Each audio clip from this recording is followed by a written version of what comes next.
한 주 동안 별일 없으셨는지요? 이 캘리포니아에 산불이 많이 나서 공기가 너무 안 좋고 정말 어려운 상황을 보내고 계시는데 건강 조심하시기 바랍니다. 저는 BBC 코리아가 찍은 영상을 지난주에 하나 보면서 좀 많은 생각을 하게 되었습니다. 한국에 유학 가 있는 아프리카 아메리칸 학생들, 미국에서 전역에서 이제 한국으로 유학 가 있는 아프리카 아메리칸 학생들이 이제 인터뷰를 한 내용이었는데요. 피부가 검다는 이유만으로 어렸을 때부터 당했던 차별에 대한 이야기를 해 주었습니다. 여자 자매였는데 그냥 길을 가다가 뭘 사러 길을 가다가 경찰이 세우고 왜 세우냐고 물어봤더니 네가 마약을 파는 애와 닮았다. 아무래도 너 같다라는 이유로 아무 조건 없이 그 자리에서 그냥 수갑을 차고 경찰대에 채워서 경찰서로 끌려가서 몇 시간 동안 공포의 시간을 보낸 적이 있다고 합니다. 더 좀 기가 막힌 것은 그 자매는 그런 경험이 이제 처음 한 경험이었는데 그 옆에 앉아있던 형제들은 자기 인생 가운데 그런 경험들은 거의 1년이나 2년에 한 번씩 당하는 일이라고 그렇게 얘기를 했습니다. 그래서 이 친구들이 뭐라고 하냐면 흑인들은 아프리칸 아메리칸들은 어렸을 때부터 배우는 교육들이 있대요. 그게 뭐냐면 경찰이 다가오면 무조건 손을 앞으로 해야 된다고 합니다. 뒤로 해도 안 된대요.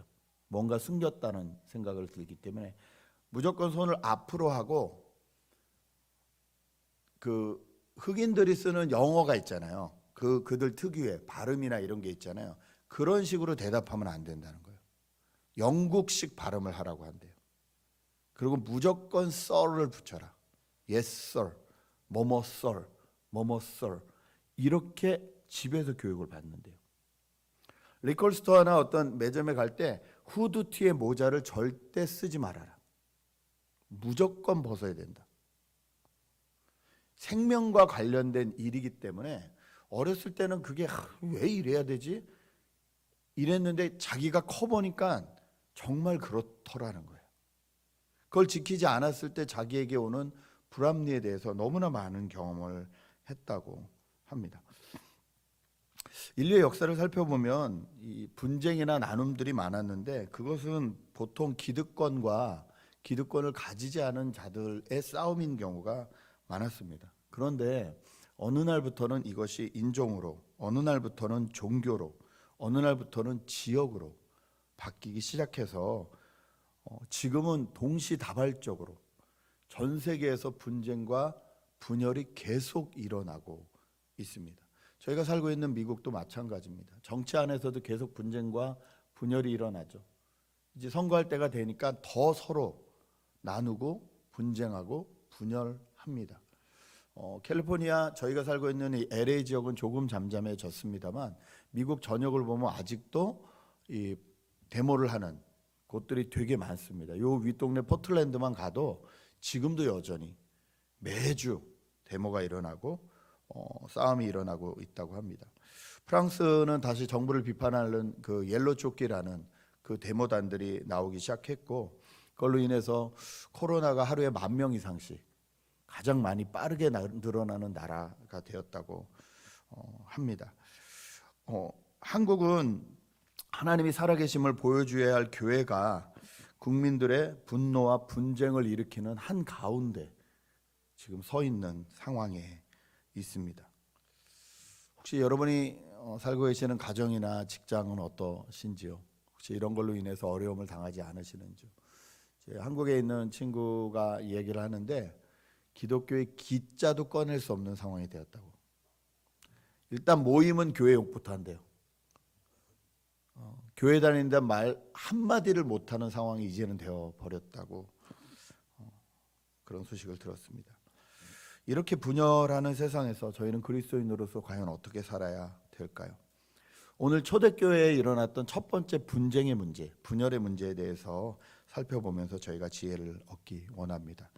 오늘 본문의 배경은요, 바울이 1차 선교를 마치고 자기를 파송해 주었던 수리아 안디옥 교회로 돌아왔을 때의 일입니다. 지도를 한번 보실까요? 수리아 안디옥이 저 윗동네에 있고요, 예루살렘이 저 밑에 있습니다. 저 수리아 안디옥에 바울과 바나바는 목회를 했고요, 동사 목회라 그러죠. 같이 목회를 하면서 저기를 중점으로 해서 1차, 2차, 3차 선교를 다 다녔습니다. 1차 선교를 마치고 돌아와 보니 수리아 안디옥뿐만 아니라 유대 전체에 어떤 일이 일어났냐면, 예수 믿는 건 좋은데 예수 믿은 사람도 이제는 할례를 받아야 되고, 그리고 모세의 모든 율법들을 지켜야만 한다는 것들이 주장들이 막 교회에 퍼지게 되었습니다. 여러분, 예루살렘은 유대인들이 많은 동네이지만 저 수리아 안디옥만 해도 이방인들이 많은 동네입니다. 그러니까 나라가 달라요. 사람이 달라요. 그런데 유대인들이 믿는 그 방법대로, 유대인들은 태어나서 8일 만에 할례를 받았잖아요. 이제 예수 믿는 건 좋은데 구원받으려면 너희도 할례를 받아야 된다는 거예요. 그리고 모세의 율법들, 즉 유대인들이 지키고 있던 모세의 율법들을 다 너희도 지켜야 된다는 거예요. 이것이 문제가 돼서, 이슈가 돼서 분쟁이 일어나고 나눔이 일어나기 시작했다는 거죠. 저희 멤버들 가운데서 그런 경험들을 하신 분들이 있을 거예요. 교단에 따라서 주일날 뭐 사 먹으면 절대 안 된다, 주일날은 TV 보면 안 된다, 또는 뭐 이런 음식은 먹으면 안 된다, 이런 교단에서 자라신 분들도 계실 거예요. 좋은 의미죠. 하나님 앞에 더 집중하고 하나님을 더 거룩하게 섬기자는 의도에서 시작된 일이었으나, 그것이 나중에는 율법이 되어버려서 하나님을 섬기자는 그 생각은 없어지고 그 율법들만 남은 경우들이, 그래서 저희들의 삶을 제약해버리는 경험들이 아마 여러분도 있으실지 모르겠습니다. 도대체 교회 안에서도 왜 이런 일들이 일어날까? 그 이유에 대해서 5절은 이렇게 말하고 있습니다. 5절 보시죠. 그런데 바리새파에 속하였다 신도가 된 몇이 일어나서 이방 사람들에게도 할례를 정하고 모세의 율법을 지키도록 명령하여야 합니다 하고 말하였다. 여러분, 이 세 번역에는 이렇게 잘 표현이 안 되어 있는데 풀어서 설명했으니까, 개역 성경은 뭐라고 하냐면요, 이 이방 사람들에게도 할례를 행하는 것이 마땅하고 모세의 율법을 지키도록 하는 것이 마땅하다, 이렇게 표현을 해놨어요. must라고 해놨어요. 여러분, 언제 분열이 일어나고 분쟁이 일어나냐면요, 내가 마땅하다고 생각하는 것에서부터, 거기서부터 분열이 일어나고 분쟁이 일어나기 시작한다는 거예요. 유대인들이 말씀을 지키자고 그랬잖아요. 모세의 율법도 성경에 기록되어 있고 할례도 성경에 기록되어 있는 건데, 이 성경대로 하자는 건데 뭐가 문제냐, 이럴 수 있잖아요. 여러분 어떻게 생각하시는지요? 저희도 마땅하다, 당연하다라고 생각하시는 여러분 나름대로의 기준들이 아마 있으실 겁니다. 그런데 그게 정말로 당연한 것인가, 마땅한 것인가? 나에게는 마땅할 수 있는데 나와 전혀 다른 환경에서 자란 그 사람들에게도 그건 당연하고 마땅한 것인가?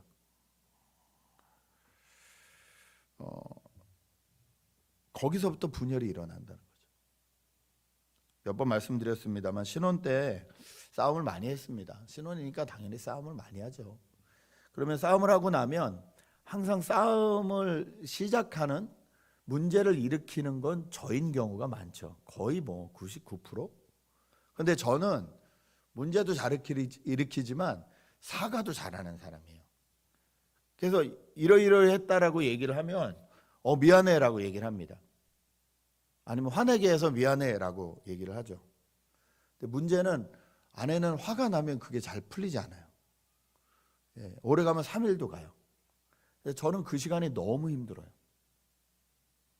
그러면 사과하다가 화를 냅니다. 아니 뭘 그걸 가지고 지금까지 말이야. 화만 냈어야 되는데 제가 또 말씀을 알잖아요. 그럼 에베소서 4장 26절을 딱 펴요. 거기 뭐라고 써 있는지 아세요, 여러분? 분을 내어도 죄를 짓지 말며 해가 지도록 분을 품지 말아라. 그걸 쓱 갖다 대면서 해가 지도록 분을 품지 말라고 하나님이 말씀하시잖아. 당신 오늘은 용서하고 끝나야 되는 거야. 제가 옳죠? 저 말씀대로 했잖아요. 최악이죠. 여러분, 저희는 성경이 진짜 주장하고 있는 것을 말하고 있는 건지 아니면 내 주장을 정당하기 위해서 성경을 이용하고 있는지 잘 구별해야 합니다. 유대인들이 왜 이렇게 이방인들에게까지도 할례를 받게 하고 모세의 율법을 지키라고 했을까요? 이건 하나님이 유대인들에게 주신 것이거든요. 근데 왜 이방인들에게까지 이거를 주장했을까요? 그들 마음 깊은 곳에 무엇이 있을까요? 너희도 유대인화 되지 않으면 구원받을 수 없다. 혹은 구원받아선 안 된다는 유대인 우월 사상이 안에 있는 거예요. 우린 여태까지 이것도 못 먹고 저것도 못 먹고 말씀도 이렇게 지키면서 살았는데 쟤네는 그냥 예수 믿고 바로 구원을 받아? 이게 말이 돼? 억울한 거예요. 여러분, 우리가 그리스도를 믿게 된 후에 이 믿음을 고백하는 행위가 침례입니다. 그렇죠? 성경에 한국 성경은 세례라고 번역을 했지만 원어를 보면 다 물에 완전히 담그는 침례를 말하고 있어요. 그렇다면 침례교회 목사인 제가, 여러분, 예수 그리스도를 믿는다고 고백하는 것은 침례를 받아야 되는 겁니다. 제가 성경 원어적대로 말했죠. 문제 없잖아요. 그렇죠? 근데 여기 한마디 더 붙여요. 그러므로 세례는 아닙니다. 세례 받은 사람은 다 다시 해야 됩니다. 제가 그렇게 주장했어요. 여러분, 옳다고 생각하세요? 지금도 이거 주장하시는 분들 되게 많아요. 내가 맞다라고 생각하는 것을 남에게 강요하기 위해서 우리는 성경을 얼마든지 인용할 수 있다는 거예요. 이런 실수들을 너무 많이 한다는 겁니다. 침례를 받는다는 이 믿음의 행위는 너무 중요하고요. 우리가 살다가 신앙이 흔들릴 때 내가 많은 사람들 앞에서 하나님 앞에서 이 증인들 앞에서 내가 내 믿음을 고백했으므로 내가 이 내 믿음을 지키고 싶다는 그 고백이 우리를 되게 붙들어 줄 때가 있어요. 그러므로 침례식 너무 귀한 행사예요. 그럼에도 불구하고 침례가 아니면 아니다라고 주장하는 건 그건 저희가 마땅하다고 생각하는 걸 그냥 남에게 푸시할 뿐이라는 거죠. 이걸 주장하기 시작하면 이제 억지가 되고 싸움이 일어납니다. 기준을 가지고 사는 건 너무 중요한 일이에요. 그러나 그 기준을 남에게 적용해서는 안 돼요. 그 기준은 나에게 먼저 적용을 하라고 하나님이 주신 것들이에요. 여러분, 혹시 우리가 마땅하다, 당연하다라고 생각하는 것이 정말 당연한 것인지 마땅한 것인지 성경적인 것인지 꼭 생각하고 염두해야 됩니다. 자, 그럼 어떻게 해야 될까요? 두 번째, 분쟁과 분열이 아니라 하나됨을 나타낼 수 있는 방법은요, 변하지 않는 것을 집중해야 된다는 거예요. 변하는 것이 아니라 변하지 않는 것을 집중하면 저희가 이 땅 가운데 분쟁과 분열이 아니라 하나님 나라 백성답게 하나됨을 이루면서 살아갈 수 있다는 것입니다. 저희는 다 변화에 민감합니다. 여러분, 변화에 되게 민감하실 거예요. 이제부터 세상이 어떻게 변할까? 내가 어떤 길로 가야 내가 살아남을 수 있을까? 내 자녀 때는 과연 이 세상이 어떻게 변할까? 그것을 어떻게 준비해 줘야 될까? 생각들이 많으실 겁니다. 이거 혹시 뒤처지면 어떡하나? 도태되면 어떡하나? 여러 가지 생각들이 있을 거예요. 편리한 것으로 변화되는 세상은요, 다시 불편한 세상으로 돌아가기가 쉽지 않아요. 이미 편리함을 맛보기 시작했으면 다시 불편한 것으로 사람들은 돌아가려고 하지 않아요. 그런데 그 변화하는 것만 쫓아가다 보면 정말 중요한 변하지 않아야 되는 것이 무엇인지를 잃어버리게 된다는 거예요. 사람은 누구나 신선한 음식을 먹고 싶다는 기본적인 욕구들이 있습니다. 이 욕구들을 채우기 위해서 여러 가지 개발들이 됐어요. 옛날에는 병조림이라는 게 있었어요. 여러분 모르시겠지만 병을 깨끗이 소독을 해서요. 불과 이런 걸로 소독을 해서 깨끗이 한 다음에 거기다 음식을 넣고 뚜껑을 해서 그 촛농으로 공기가 들어가지 못하도록 막아버렸어요. 그러면 오래 보관할 수 있었어요. 근데 문제는 병이니까 깨져버리기 쉽다는 거예요. 전쟁을 나갈 때거나 그럴 때, 배를 오래 타거나 그럴 때 이걸 가지고 나가서 괴사병이라는 거, 괴열병이라는 걸 다 막을 수 있었어요. 이게 발달이 되니까 뭐가 나오죠? 통조림이 나왔어요. 쇠로 만들었잖아요. 더 오래 가죠. 이걸 잘 납땜하기 위해서 납으로 했대요. 납으로. 아이러니하게 통조림이 개발되고 통조림이 전 세계를 덮은 적이 있었는데 그 당시에 납 중독으로 죽은 사람들이 그렇게 많았대요. 그걸 납으로 때우다 보니까 옛날처럼 뭐 이게 편리하게 따는 뚜껑 이런 게 없잖아요. 그러니까 이게 못과 망치로 이렇게 해가지고 그걸 다 해야 되는데 음식을 먹으면서 납을 계속 먹는 거예요. 그 당시에 이제 뭐 군인이었거나 어떤 이런 것들을 조사해 보면 납 중독이 그렇게 많았다고 합니다. 이 통조림 회사가 거의 90% 이상이 사라지게 된 거는 냉장고의 발전 때문이었습니다. 냉장고가 나온 순간부터 통조림은 거의 다 사라졌어요. 여러분 통조림 별로 안 드시잖아요, 지금. 거의 뭐 스팸 정도 먹지. 저희가 이젠 통조림으로 먹는 음식들이 그렇게 많지 않거든요. 기술은 계속 변화할 거예요. 냉장고 다음엔 무엇이 나올까요? 알 수 없죠. 거기에 집중하면 안 된다는 거예요. 신선한 음식을 먹고 싶다. 이 변하지 않는 것에 집중해야 된다는 거예요. 감사하게도 이 초대교회 가운데 첫 번째 이 분쟁의 문제가 일어났을 때 예루살렘 지도자들과 이 교회 지도자들은 모여서 같이 오랫동안 기도하고 토의했습니다. 충분히 논의를 한 뒤에 베드로가 이제 고백을 하는데 그 고백이 7절부터 이렇게 나옵니다. 많은 논쟁을 한 뒤에 베드로가 일어나서 그들에게 말하였다. 형제 여러분, 여러분이 아시는 대로 하나님께서 일찍이 여러분 가운데서 나를 택하셔서 이방 사람들도 내가 전하는 복음의 말씀을 듣고 믿게 하셨습니다. 여러분 이것만 해도 놀라운 고백이에요. 베드로는 유대인이에요. 뼛속까지 유대인이에요. 한 번도 이방 사람들을 생각해 본 적이 없어요. 하나님이 이방 사람들을 구원한다는 생각을 해본 적이 없어요. 그런데 자기의 틀이 이미 깨졌어요. 놀라운 고백이에요. 8절, 그리고 사람의 마음속을 아시는 하나님께서 우리에게 주신 것과 같이 그들에게도 성령을 주셔서 그들 인정해 주셨습니다. 하나님께서 그들의 믿음을 보셔서 그들의 마음을 깨끗하게 하시고 우리와 그들 사이에 아무런 차별을 두지 않으셨습니다. 베드로가 이렇게 고백할 수 있었던 이유가 무엇일까요? 여러분 아시다시피 사도행전 10장에 고넬료라고 하는 로마의 군대 장관, 백부장을 만나러 간 사건 때문에 그렇습니다. 로마의 군대 장관을 만나러 가기 전에 기도하는 시간에 기도했는데 하늘에서 보자기가 내려오고 유대인들이 먹을 수 없는 음식들이 담겨 있는데 이걸 먹어라. 저는 먹을 수 없습니다. 먹어라. 먹을 수 없습니다. 이 세 번의 환상을 기도 가운데 봤어요. 그리고 고넬료가 사람을 보냈어요.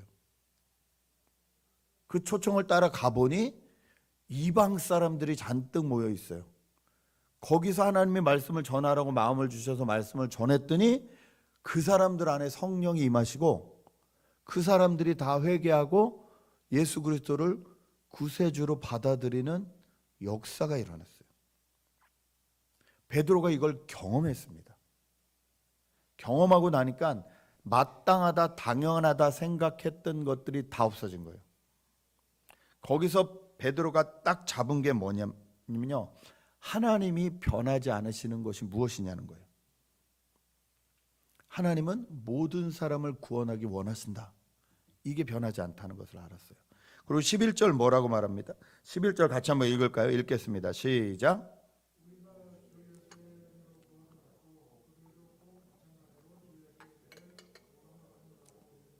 변하지 않는 게 무엇일까요? 주 예수 그리스도로 구원을 얻는다는 것이 변하지 않는다는 거예요. 이방인과 유대인이 아니라 하나님은 모든 민족을 구원하기 원하신다는 것, 그리고 그 방법은 주 예수 그리스도시라는 것. 이게 변하지 않는 거예요. 네, 그렇습니다. 창세기 12장에서 하나님이 아브라함을 부르실 때부터 너로 인해 모든 민족이 복을 얻게 하겠다 말씀하셨어요. 하나님의 관심은 모든 민족이에요. 모든 사람들이에요. 우리가 혹시 마음속에 조금이라도 차별을 두고 있을 수 있는 그 사람들까지도 해요. 하나님은 모든 민족을 구원하기 원하세요. 이걸 알아야 된다는 거예요. 그래야 분쟁되지 않을 수 있다는 거예요. 하나 될 수 있다는 거예요.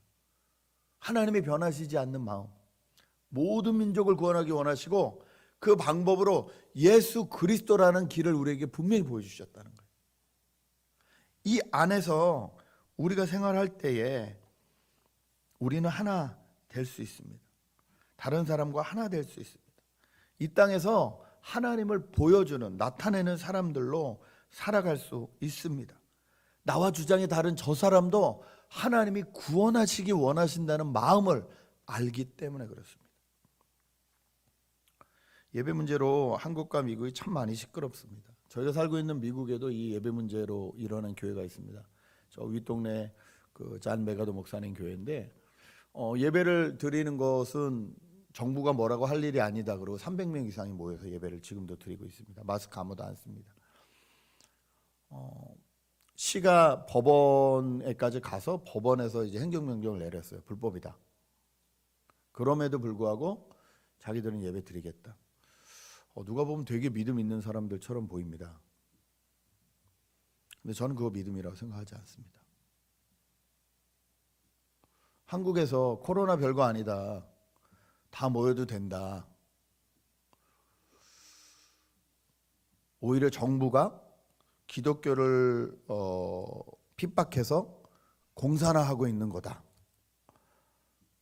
또 뭐 게이 레즈비언들 동성애 이런 법을 허락시켜서 공산화하고 있는 거다. 근데 여러분 조금만 생각해 보셔야 되는 게요. 이 동성애자들이 제일 살 수 없는 그 환경이 어떤 환경인지 아세요? 공산주의적 환경이에요. 공산주의적 환경에서 동성애자는 살아남지 못해요. 그리고 이슬람 쪽에 있는 사람들 안에서는 동성애는 살아남지 못해요. 그렇죠? 그런데 정부가 동성애자들 앞세워서 나라를 공산화하려고 한다. 이거는 부딪히는 두 이론이거든요. 이거는 좀 말이 안 되는데 이거 저희가 알아야 돼요. 근데 이미 우리 안에 가지고 있는 마땅하다고 생각하는 생각들이 모든 것을 앞서는 거예요. 이렇게 예배 모이는 거 너무 중요하죠. 누구보다도 예배 모이고 싶은 사람은 목사입니다. 그런데 정부와의 싸움이 아니라 내 이웃을 내 몸과 같이 사랑하라는 하나님이 우리에게 주신 그 이웃들이 제발 모여주지 말아주세요라고 부탁을 하고 있는 상황이라면 우리는 그 이웃들에게 복음을 전하기 위해서 불편함을 감수해야 된다는 거예요. 이게 기독교 정신 아닐까요? 저는 좀 한국교회가 그랬으면 좋겠어요. 교단과 뭐 이런 거 상관없이 우리 모든 지도자들이 좀 우리 더도 말고 한 달만 딱 모이지 맙시다. 다 모이지 맙시다. 다 대면 예배라고 한 달만 딱 참읍시다. 그걸 정부에 발표해 버리면 기독교 그래도 괜찮네 이런 말을 들을 수 있을 것 같은데 대통령도 나와서 조금만 참아달라고 종교 지도자들을 모아놓고 얘기를 하고 있는 그 상황에서도 종교의 자유를 인정해라 이러고 나오자면 이제부터는 한국 땅에서는 더 이상 복음을 전하지 않겠다는 말과 뭐가 다르냐고요.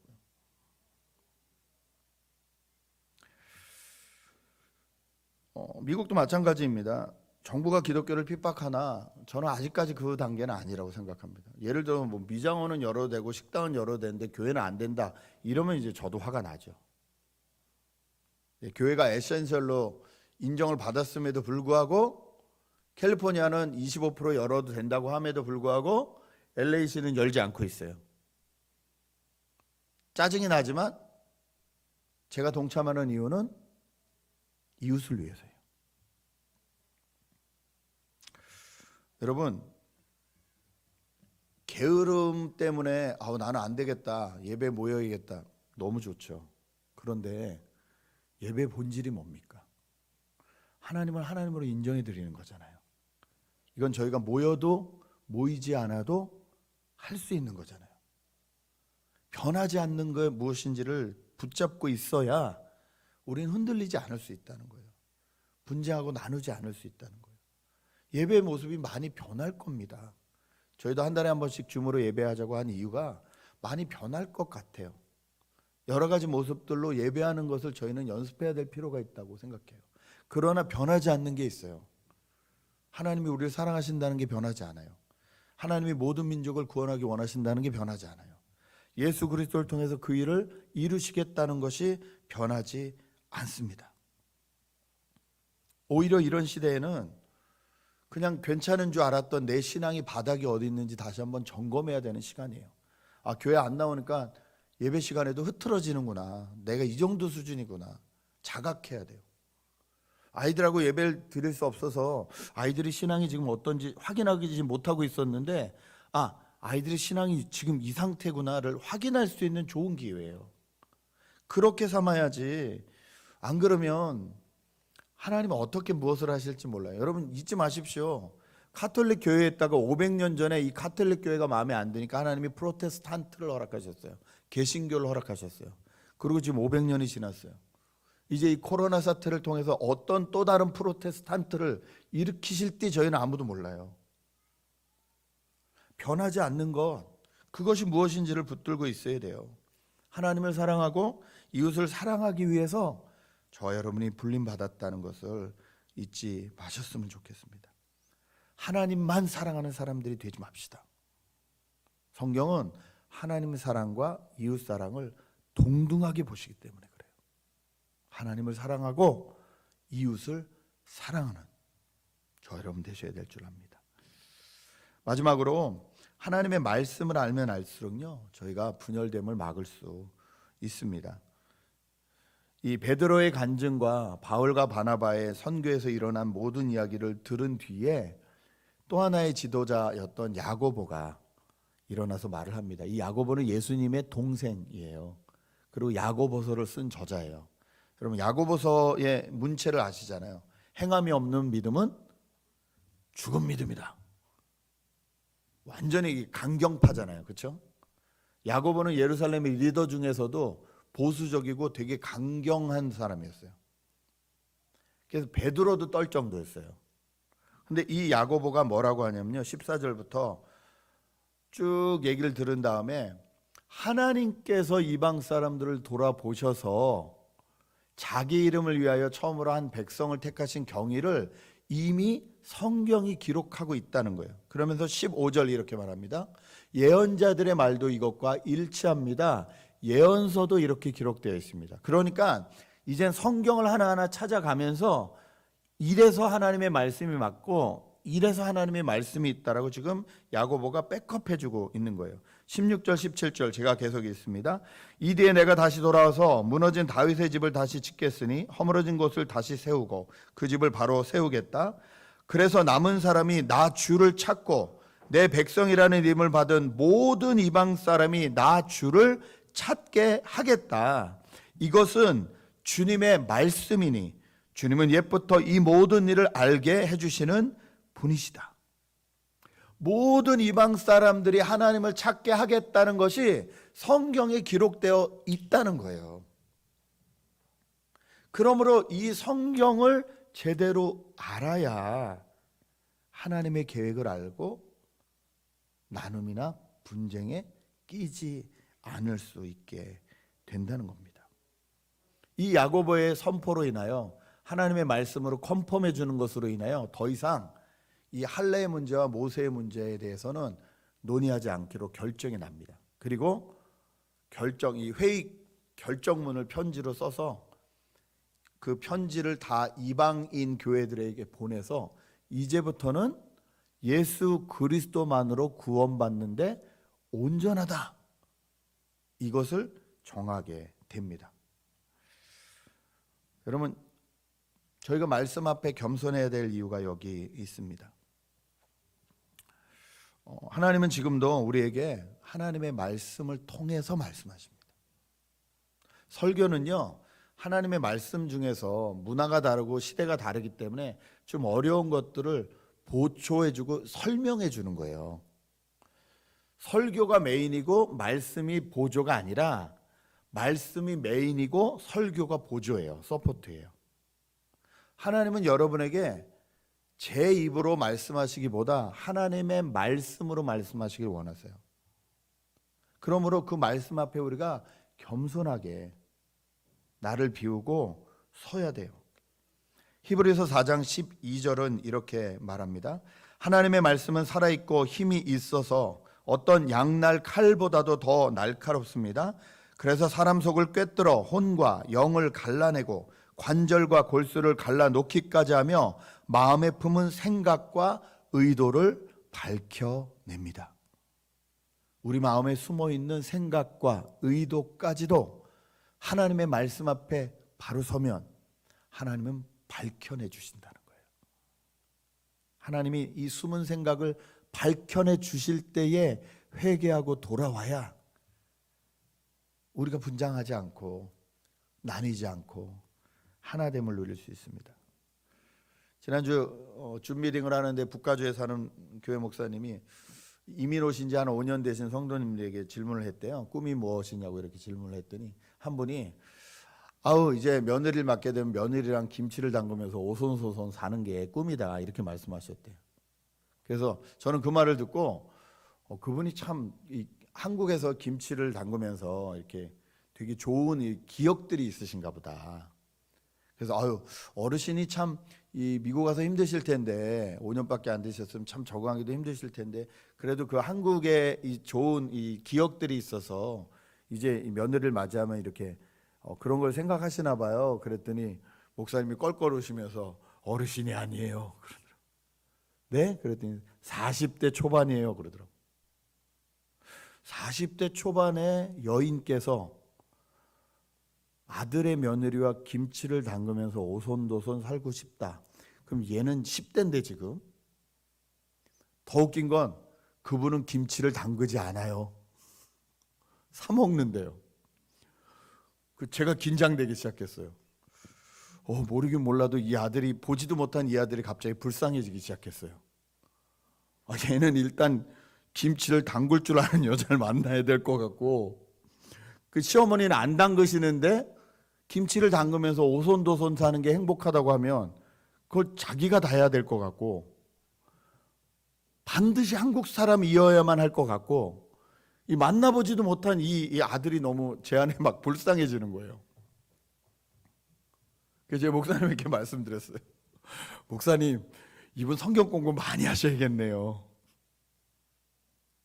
모르겠어요. 왜 그분이 김치 담그는 게 오손도손 행복하다고 그런 개념을 갖게 됐는지 제가 잘 알 수는 없으나 여러분 진짜 가정이 행복해지려면 김치를 담그면서 오손도손이 아니라 뭘 해도 괜찮아요. 샐러드를 해도 괜찮고 괜찮은데 그 가정이 진짜 행복해지는 방법은 뭐냐면요. 그 어머니가 담궈 주는 거예요. 샐러드가 됐든 김치가 됐든 그 어머니가 며느리하고 자녀에게 오라고 하면서 음식을 만들어주고 베풀어주고 나눠주고 섬겨주는 거예요. 그럴 때 행복해져요. 마치 시어머니가 된 게 무슨 벼슬인 것처럼 야 우리 집 김치 담그니까 너 와라. 야 우리 집 뭐 하니까 너 와라. 안 와요. 제 주변에 사는 사람들 중에서 그래서 시댁을 전혀 안 가는 친구들이 있어요. 30대인데. 몇 번 부딪힌 다음에. 너무 성경을 몰라서 그래요. 그분들 다 예수 믿는 분들이에요. 너무 성경을 몰라서 그래요. 먼저 섬기고 나누는 삶을 배워야 됩니다. 성경을 통해서. 그것이 자녀와 돈독해지고 행복해지는 방법이에요. 이것을 가르쳐 줄 수 있는 것은 성경밖에 없어요. 시자는 보기도 싫다는데 이것도 잘못된 생각이에요, 여러분. 예수 믿는 사람들은 그렇게 생각하면 안 돼요. 이건 정말 완전 세상적인 생각이에요. 그러나 어머니들 입장에서는 시어머니가 되면 안 되고 또 다른 하나의 보조해 줄 수 있는, 서포트해 줄 수 있는 진짜 어머니가 되셔야 된다는 거예요. 이 마음을 놓지 않으면, 이 하나님의 진짜 마음, 말씀이 가르쳐 주시는 이 화목에 대해서 배우지 않으면 저희는 분쟁할 수밖에 없다는 거예요. 예수님은 저희에게 내 이웃을 내 몸과 같이 사랑하라고 하셨습니다. 내 이웃을 내 몸과 같이. 바울은 이걸 한술 더 떠요. 갈라디아서 5장 4절 말씀 우리 같이 한번 읽을까요? 갈라디아서 5장 4절 말씀 있나요? 없나요? 예, 제가 못 넣었군요. 죄송합니다. 바울은 이렇게 말합니다. 모든 율법은 내 이웃을 내 몸과 같이 사랑하여라 하신 한마디 말씀 속에 다 들어 있습니다. 여러분, 성경 전체를 저희가 다 지킬 수 있는 방법이 뭐예요? 내 이웃을 내 몸과 같이 사랑할 때예요. 세상이 아무리 자기중심적인 세상이 되어가도 그것을 따라가지 맙시다. 오히려 당연하다고 생각하는 내 중심적인 생각들을 내려놓고 변하지 않으시는 하나님의 마음과 하나님의 구원의 방법을 기억하시면서 겸손하게 말씀 앞에서 하나님의 뜻을 확인하고 나아가셔서 예수님이 우리에게 그러하셨듯이 우리도 만나는 사람들에게 하나님의 향기를 나타내 줄 수 있는 그런 귀한 하나님의 자녀가 되시고, 오히려 분쟁과 분열이 있는 곳에 화합을 일으키고 하나됨을 일으키는 정말 평화의 사람들 되어주시기를 주님의 이름으로 축복합니다. 시간 같이 말씀을 기억하면서 잠깐 한번 기도했으면 좋겠습니다. 혹시 내 안에 나누고 있는 생각들은 있지 않은지요? 이렇게 하는 게 당연하다. 이 사람은 내 말을 듣고 이렇게 따라가는 게 당연하다. 이렇게 마음이 나누는 것은 혹시 내 중심성 때문 아닌지요? 진짜로 변하지 않는 것에 삶의 기준을 두고 있는지요? 하나님이 저희에게 오늘 뭐라고 말씀하시는지요? 그것을 생각하면서 하나님, 분열과 분쟁의 세상에서 하나님의 자녀답게 살게 도와주십시오. 하나님 앞에 우리 마음을 드리고 기도했으면 좋겠습니다. 함께 기도하십니다. 아버지 하나님, 은혜를 감사합니다. 아버지 하나님, 나도 모르게 하나님 세상의 기준으로 색깔로 나누고 문화로 나누고 시댁이라고 나누고 예수를 믿는다고 하면서도 세상적인 생각을 그대로 가지고 주님 살아갈 때가 너무나 많음을 고백합니다. 주님, 변하지 않으시는 하나님의 마음을 알게 하십시오. 하나님이 우리를 사랑하시고 하나님이 모든 민족을 구원하기 원하시고 그 길을 다 열어두셨다는 것, 예수 그리스도를 통하여 우리를 다 구원하시기로 작정하셨다는 것, 하나님 이것만 기억해도 우리가 하나님 아버지 사람을 차별하거나 사람을 구별하거나 하는 일은 없을 것입니다. 내 아내를 사랑하고 내 남편을 사랑하고 아버지 하나님 내 주변을 사랑하는 일에, 하나 되는 일에 하나님 앞설 수 있을 것입니다. 주님, 이 마음을 아버지 하나님 갖게 도와주십시오. 내 중심적인 생각들, 자기 중심적인 생각들에서 하나님 이제는 말씀 중심으로 하나님의 마음을 정말로 제대로 알고 하나님의 말씀의 의도를 분명히 알아서 하나님 주여 그 주님 앞에 나갈 수 있는 저희가 될 수 있도록 주님 인도하여 주시고 붙들어 주시옵소서. 하나님 함께하여 주시옵소서. 주님이 도와주십시오. 한 번만 더 기도하겠습니다. 이 미국을 위해서 기도하겠습니다. 분쟁이 끊이지 않고 있습니다. 한국을 위해서 기도하겠습니다. 사상 이념 분쟁이 끊이지 않고 있습니다. 정말로 하나됨이 필요합니다. 예수 그리스도의 십자가의 보혈의 공로, 그 은혜를 알고 용서받은 저희들이 하나 되지 않으면 이게 가능하겠습니까? 주님 정말 회개하고 하나 되는 일에 앞장서는 주님, 기독교인들이 되게 해달라고, 이 미국의 기독교인들을 위하여, 한국의 기독교인들을 위해서 먼저 기도했으면 좋겠습니다. 하나님, 하나님의 마음을 깨닫게 해달라고 이 시간에 우리 한국과 미국을 놓고 같이 한번 기도하겠습니다. 기도하십니다. 아버지 하나님, 용서받았기 때문에 용서할 수 있습니다. 하나님, 말도 안 되는 상황 가운데 아버지 하나님, 우리가 먼저 용서함을 받았기에 주여, 주여, 조건 없이 우리도 용서하며 나아갈 수 있습니다.